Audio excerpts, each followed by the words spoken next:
Well, here we go again. Another day, another NDP-Liberal financial scandal, this time a contracting fraud supply chain. What is the total value of misappropriated funds under the Indigenous procurement system?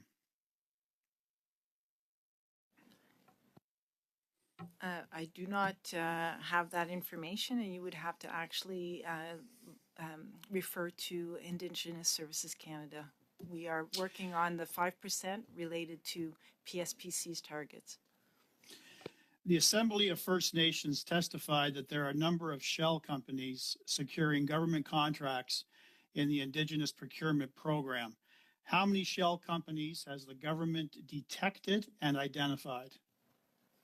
Again, I think you would have to direct that question to Indigenous Services Canada, who are responsible for the IBD.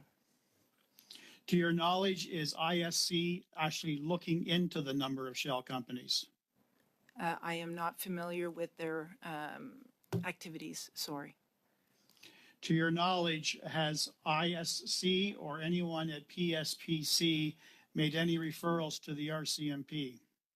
I am not aware. How many cases has PSPC identified in which a company hires an Indigenous person simply to gain access to federal contracts through the Indigenous Procurement Program? Again, that is a program that is held by the Indigenous Services Canada, and they would be the ones identifying, not PSPC. Chair, I'm ceding the rest of my time to Mr. Genuis. Thank you, Chair. The AFN has said, as my colleague mentioned, that most of the companies receiving Indigenous set-asides are actually shell companies. That's according to the AFN. Do you agree with their findings? I would not be able to provide that information, or will I? Yeah, but you're sorry to jump in. You're the procurement department, though. You're responsible for overseeing government procurement. This is a very serious allegation from one of the leading Indigenous organizations in the country. Do you have an opinion on it at all? I do not have an opinion, and I would refer you to request that question to the Indigenous Services Canada. Okay, that's very striking. Most of the companies are shell companies, according to this program, and you're responsible for procurement, and you don't have an opinion either way.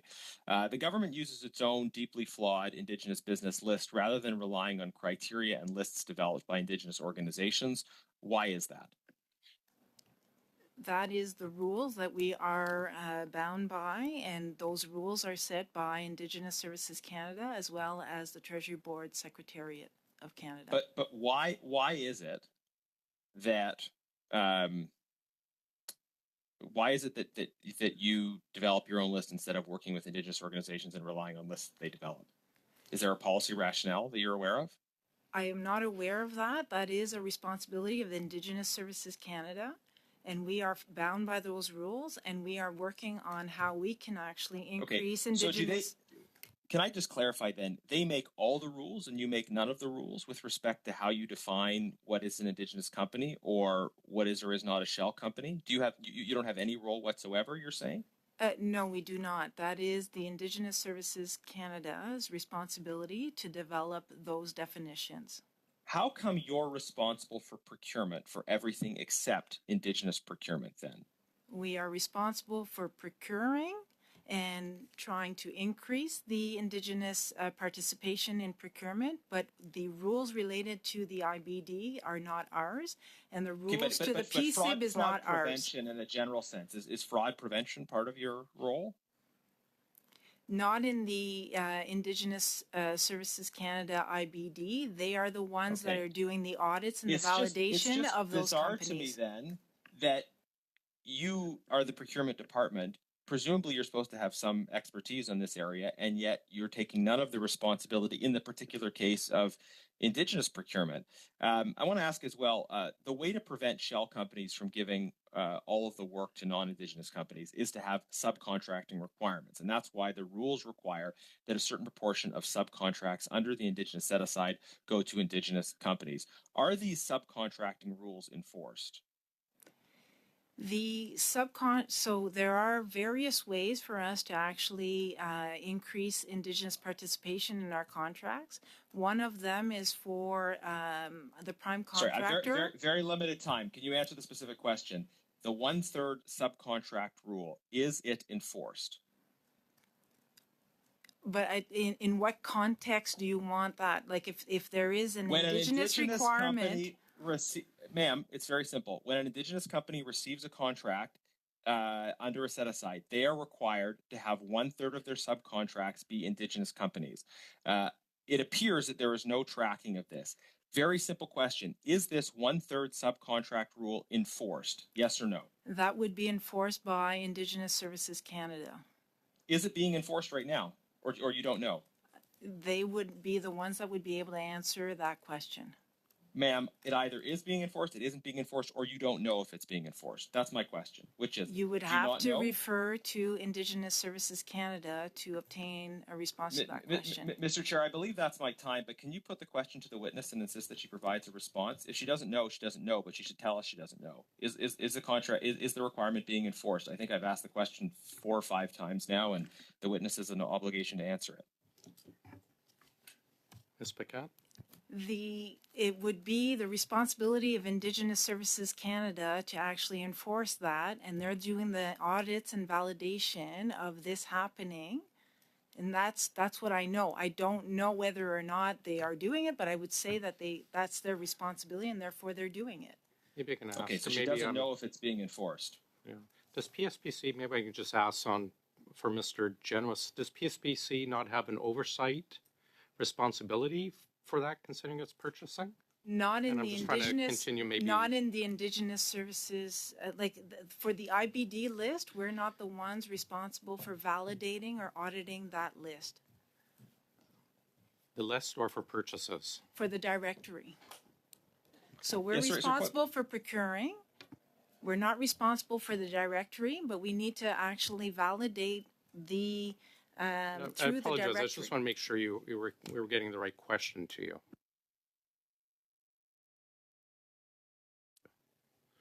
I think we'll move on to Ms. Atwin now. Yeah, sorry, Chair. Just a point of order though. Sorry, we're Ms. still not Atwin. getting Just 1 second. Did that not answer the question as put forward, Mr. Genuis?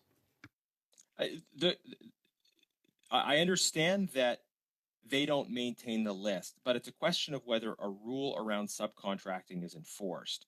That is a responsibility that should follow the procurement department, and the witness is saying she doesn't know, which is. So I guess the question bizarre, is the rules being enforced around subcontracting, not the list, but the actual contracting rules being followed for subcontracting? So Indigenous Services Canada are responsible for the PSIB. They are responsible for the definition. So the companies that they have in their directory would actually follow that. The subcontractor or the 33% is still under their purview to investigate.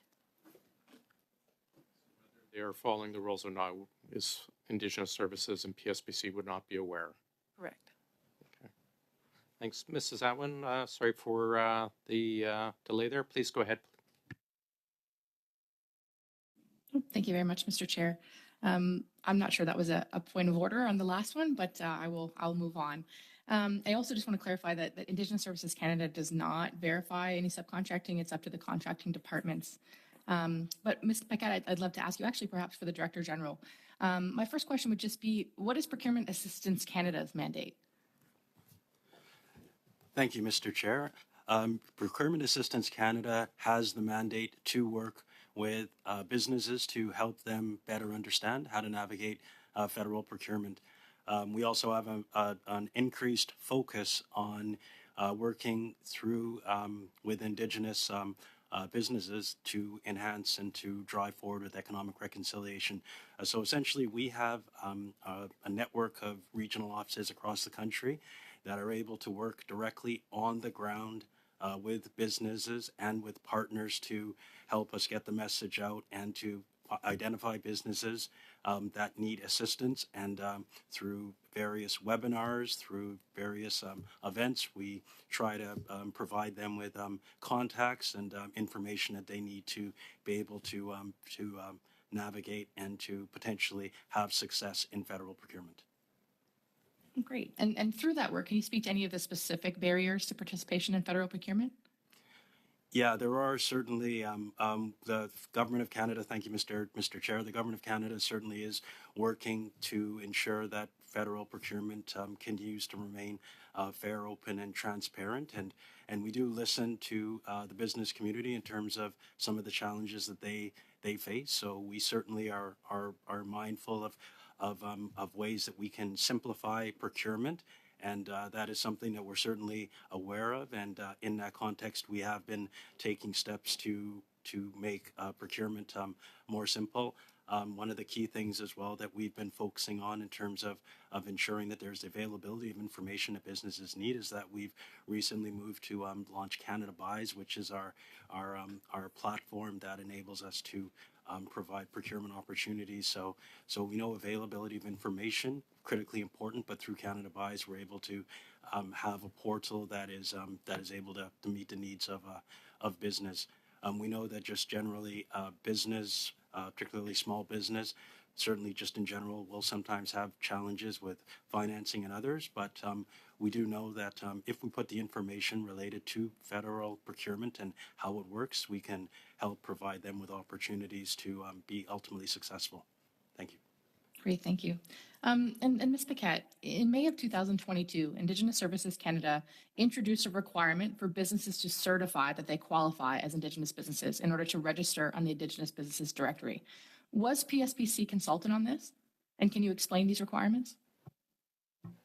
I do not know if we were consulted. We may have been, but I do not have that answer, sorry. Okay. And do you know roughly how many businesses there are on the Indigenous Business Directory compared to how many total Indigenous businesses there are in Canada? I do not know. Do you know? Yeah, my understanding is that there's about 2,900 businesses on the IBD. Based on recent research, there are upwards of 60,000 Indigenous businesses across the country, but that's sort of the information that we have to work with at this moment. Do you think that that massive discrepancy prohibits departments from reaching that 5% target?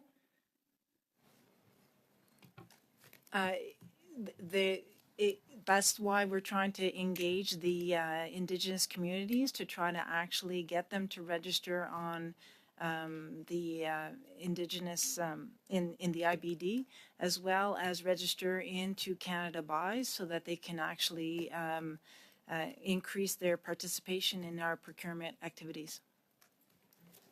Great. And as the administrator of the Indigenous Business Directive, what do you feel Indigenous Services Canada has to do in order to increase the registration of businesses and help all departments reach that 5% target? They have started some engagement with various Indigenous communities to determine how they can increase the number of suppliers on there, or how they can validate it differently, or how it could be managed differently. But they are the ones managing that, and we're not necessarily involved in those discussions. Do you? Oh, sorry. Yeah, thank you very much, Mr. President. I would also like to note as well that through Procurement Assistance Canada, we do work run quite a number of events across the country to raise awareness of the various lists that are available that Indigenous businesses should be mindful of. We also focus on encouraging registration of Indigenous businesses on Canada Buys to enable them to ultimately be able to do business with the Government of Canada. We do different kinds of events, including our we call them small business information expos. That's where we do bring the broader federal family together in one location, and we invite different businesses. We focus on the Indigenous business community on occasion, and that gives them an opportunity to find out which programs are available. We do often invite our counterparts from Indigenous Services Canada, so they're able to directly speak with Indigenous businesses and to explain what is needed. We also do buyers expos, where we provide opportunities for businesses to talk to buyers and to answer some of the questions. So we're doing a pretty significant outreach, and when there are opportunities for an Indigenous business to get to the point perhaps where they're able to enter into a contract, we do want to make sure that they're made aware of the importance of being as part of the IBD in order to ensure that the Government of Canada is moving toward the 5% target. Thank you. Excellent. And just to be clear, does PSPC play any role in the initial verification of a business's ability to meet the eligibility requirements to be listed on the Indigenous Business Directory and business's ongoing eligibility? No, we do not. Okay. Thank you very much. And just with my remaining time, I encourage everyone, all committee members and members of Parliament, to do a search through the Library of Parliament to find out those Indigenous businesses in your riding and how we can support them. Thank you very much for being with us today.